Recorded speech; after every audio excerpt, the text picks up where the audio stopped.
ओम नमः शिवाय, जय महाकाल। आप सबको पता है कि सोमवार की अष्टमी का बहुत ही विशेष दिन आ रहा है। पूज्य गुरु जी की कथा से सुन के बहुत अच्छे से आपको समझाऊंगा।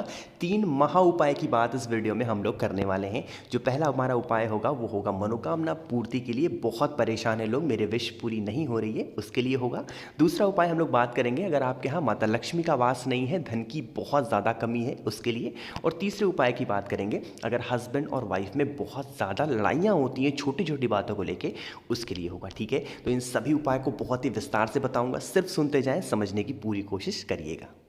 तो आज का हमारा पहला उपाय होगा जो कि है मनोकामना पूर्ति के लिए। आप बहुत परेशान हैं, आपकी विश पूरी नहीं हो रही है, ठीक है। लेकिन इस मनोकामना पूर्ति के इस उपाय को बताने से पहले आपको एक छोटी सी कहानी महादेव से संबंधित आपको बतानी होगी, तभी ये उपाय आप समझ पाओगे, ठीक है। वो स्टोरी कौन सी है सुनिएगा। एक बहुत ही प्यारा सा भक्त था महादेव का, बहुत ही मानने वाला महादेव का भक्त था, ठीक। वो महादेव के शिवलिंग के पास आता था, उनके मंदिर में आता था, उनकी रोज पूजन अर्चना आराधना करता था, बहुत अच्छे तरीके से साफ सफाई करता था, उनको जल वगैरह समर्पित करता था, ठीक। लेकिन एक दिन क्या हुआ कि कोई सोमवार की अष्टमी का दिन था या फिर प्रदोष का दिन था। वो क्या हुआ, महादेव के शिवलिंग के पास पहुंचा, वहां पे जो सामान इधर उधर गंदगी पड़ी हुई थी महादेव के शिवलिंग के पास से, उसने उसको अच्छे तरीके से साफ सुथरा किया। साफ सुथरा करने के बाद उसने क्या किया, यहाँ भगवान गणेश के स्थान पे जल को समर्पित किया, उसने भगवान कार्तिकेय के स्थान पे जल को समर्पित किया, उसने माता अशोक सुंदरी के स्थान पे जल को समर्पित किया, उसने माता के हस्त कमल पर भी जल को समर्पित किया। लेकिन वो क्या हुआ, महादेव के शिवलिंग के ऊपर जल को समर्पित करना भूल गया। इसी बात को महादेव की बात खल गई। महादेव ने क्या हुआ, तो जब वो भूल गया और घर जाने लगा तो महादेव ने सोचा डेली जल चढ़ाता था, आज कैसा हो गया।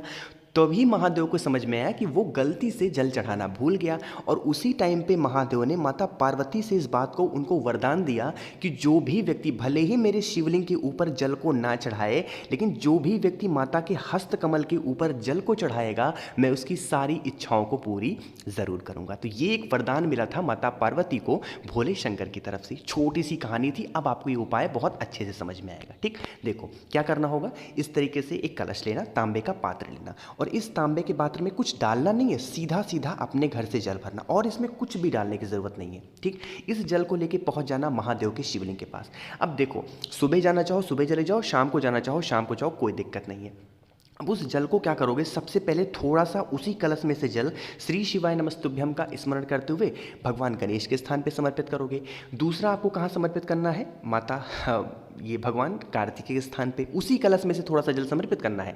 तीसरा जल कहाँ पे समर्पित करोगे, ये जो बीच में माता अशोक सुंदरी का स्थान होता है यहाँ पे समर्पित करोगे। और जो उसी कलश में से चौथा जल कहाँ पे चढ़ाओगे, ये जो माता का हस्त कमल आपको दिख रहा है यहाँ पर आपको समर्पित करना होगा चौथा जल। यहाँ पर मेरी बात ध्यान से सुनना, जैसा कि उस भक्त ने किया था, आपको महादेव के शिवलिंग के ऊपर इस उपाय को करने के लिए जल को समर्पित नहीं करना है। 4 जगह जल को समर्पित किया। अब जो थोड़ा सा जल आपके पात्र में बचा हुआ है, उस पात्र में बचा हुआ जल को बेल पेड़ के नीचे ले जाकर के बेल पेड़ की जड़ में श्री शिवाय नमस्तुभ्यम का स्मरण करते हुए आपको समर्पित कर देना है। ये मनोकामना पूर्ति करने का एक अलग सा उपाय है जो कि भोले शंकर ने माता पार्वती को वरदान दिया था, उस पर इस उपाय को आपको करना होगा।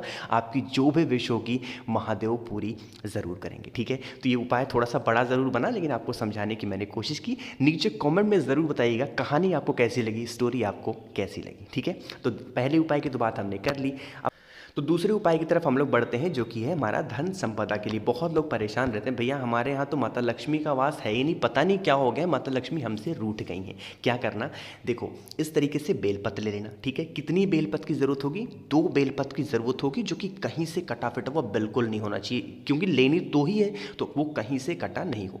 आगे बढ़ें, फिर हमें ज़रूरत होगी 7 शमी पत्र की, 7 शमी पत्र की। ये उपाय अभी जो कथा चल रही है ना गुरु जी की सीहोर में रुद्राक्ष महोत्सव में, उसी में गुरुजी ने इस उपाय को बताया, तो मुझे लगा आप सबको जरूर बताना चाहिए, ठीक है। ले लिया। अब देखो उन सभी चीज़ों को लेके पहुंच जाना महादेव के शिवलिंग के पास। देखो अब जो समर्पित करना है, मेरी बात ध्यान से सुनना वरना गलती कर दोगे।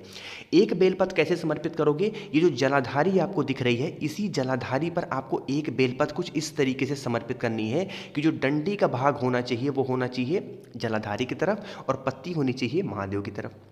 पहली बेलपत्र समर्पित कर दिया आपने।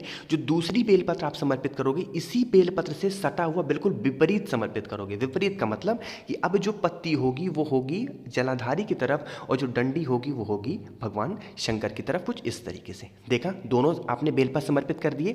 अब आपके पास में 7 समी के पत्ते हैं, ठीक है। जिन भी मेरे भाई, जिन भी मेरी बहन के पास समी पत्र ना हो तो परेशान ना हो, आप 7 समी पत्र की जगह पे 7 चावल के दाने भी ले सकते हैं, ठीक।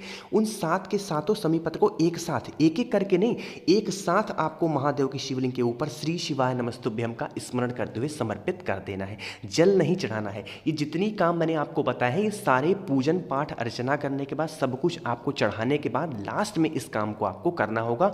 2 बेलपत्र यहाँ पे चढ़ाना है, 7 समीपत्र आपको महादेव के शिवलिंग के ऊपर समर्पित करना है। उसके बाद जब आप समर्पित करें, 2 मिनट वहाँ पर खड़े होकर के या फिर बैठ करके भगवान से प्रार्थना करें, महादेव हमारे यहाँ माता लक्ष्मी का वास बिल्कुल भी नहीं है। ऐसा पता नहीं क्या हो गया कि महादेव हमसे माता लक्ष्मी रूठ गई हैं। कुछ भी आप ऐसा कर दें कि जिससे हमारे घर में कभी भी धन संपदा की कमी बिल्कुल भी ना हो, ठीक है। इस तरीके से आप महादेव को मना लेना, और महादेव को मना लिया तो समझ लो कि सबको मना लिया। इतने भोले आपकी एक बात से ही वो ज़रूर मान जाएंगे, ठीक। तो 2 उपाय की तो हमने बात कर ली। अब हम लोग तीसरे उपाय की तरफ बढ़ते हैं, जो कि है हस्बैंड और वाइफ। अगर आपका रिलेशन अच्छा नहीं है एक दूसरे से, या फिर आपके यहाँ लड़ाइयाँ बहुत ज़्यादा होती हैं, आपस में बनती नहीं है, तो सुनिएगा आपको कौन सी चीज़ की ज़रूरत करनी होगी। लेकिन बताऊँगा इस पूरे उपाय को बहुत ही विस्तार से। उससे पहले आप वीडियो को लाइक कर दें। आवाज़ जो भी लोग पहली बार सुन रहे हैं, चैनल को सब्सक्राइब ज़रूर करिएगा, ठीक है। देखो, हमें कौन सी चीज़ की ज़रूरत होगी, इस चीज़ को समझिएगा। स्क्रीन पर क्या दिख रहा है आपको? शमी पत्र दिख रही है। ज़्यादा नहीं लेना है, मात्र 1 शमी के पत्तों की ज़रूरत होगी। लेकिन इस उपाय को करने के लिए सिर्फ और सिर्फ शमी के पत्तों की ही जरूरत है। मात्र 1 शमी का पत्ता लेना, उस 1 शमी के पत्र को लेके महादेव के शिवलिंग के पास जाना। देखो, एक चीज और बता दूं, जितने भी उपाय मैंने पहला उपाय बताया, दूसरा उपाय बताया, कोई जरूरी नहीं कि इस उपाय को आप सोमवार की अष्टमी को करो, प्रदोष को करो, कभी भी इस उपाय को कर सकते हो, कोई दिक्कत नहीं है, ठीक। किसी भी दिन कर सकते हो, ठीक है। चलो, अब क्या करोगे? जो 1 शमी पत्र आपके हाथ में है, सुबह जाना चाहो सुबह चले जाओ, शाम को जाना चाहो शाम को जाओ। ये जो माता का मतलब हस्तकमल दिख रहा है, यही होता है माता पार्वती का स्थान शिवलिंग पे। आपको क्या करना होगा? पहले महादेव के शिवलिंग के पास पहुंच के जो भी पूजन पाठ अर्चना करनी हो, महादेव को जो भी समर्पित करना हो, जल वगैरह सब कुछ समर्पित करना। उसके बाद अपने हाथों से, कपड़ों से नहीं, अपने हाथों से भगवान गणेश का स्थान पोंछना, फिर भगवान कार्तिकेय का, माता अशोक सुंदरी का, फिर यहाँ पूरा अच्छे तरीके से अपने हाथों से ही महादेव के पूरे शिवलिंग को आप पोंछ देना। पोंछने के बाद क्या करोगे? जो 1 शमी पत्र आपके हाथ में है, ये जो हस्तकमल माता का दिख रहा है, यही माता के हस्तकमल पर आपको क्या करना होगा? उस 1 शमी पत्र को टच कराना है, छुआना है। छुआते छुआते ही आपको महादेव से इस बात को कहनी है कि हम दोनों में अच्छे तरीके से कोई बात नहीं बनती है, हम लोग आपस में बहुत ज़्यादा लड़ाइयाँ करते हैं। महादेव, हमें नहीं पता कि गलती किसकी है, लेकिन कुछ भी करके आप सब कुछ सही कर दें। इस तरीके से प्रार्थना करना। प्रार्थना करने के बाद उस 1 शमी पत्र को फिर इस जगह से उठाओगे, और उसके बाद महादेव के शिवलिंग के ऊपर श्री शिवाय नमस्तुभ्यम का स्मरण करते हुए उस 1 शमी के पत्र को एकदम महादेव के शिवलिंग के ठीक ऊपर आपको रख देना होगा, ठीक है। और आपको कुछ नहीं करना। चढ़ाने के बाद आपको जल वगैरह समर्पित नहीं करनी है। बाकी आपकी इच्छा हो तो 2 मिनट वहां पर बैठ करके श्री शिवाय नमस्तुभ्यम का जप महादेव को देखते देखते आप कर सकते हैं, ठीक। तो इस पूरे वीडियो में हमने 3 महा उपाय की बात की, जिसको आप किसी भी दिन कर सकते हैं, किसी भी समय कर सकते हैं, कोई दिक्कत नहीं है। तो इस वीडियो में हमने आपको एक छोटी सी स्टोरी भी बताई, कहानी भी बताई। वो कहानी आपको कैसी लगी ज़रूर कमेंट सेक्शन में बताइएगा। कुछ समझ में नहीं आया है तो वो भी आप मुझसे नीचे कमेंट में पूछ सकते हैं। आवाज़ जो भी लोग पहली बार सुन रहे हैं, चैनल सब्सक्राइब करिएगा, और हाँ, वीडियो लाइक तुरंत कर दीजिए। मुझसे फ़ोन पर बातें करनी है तो इंस्टाग्राम पर फॉलो कर लो, द नेचुरल प्लैनेट 108। ओम नमः शिवाय, जय महाकाल।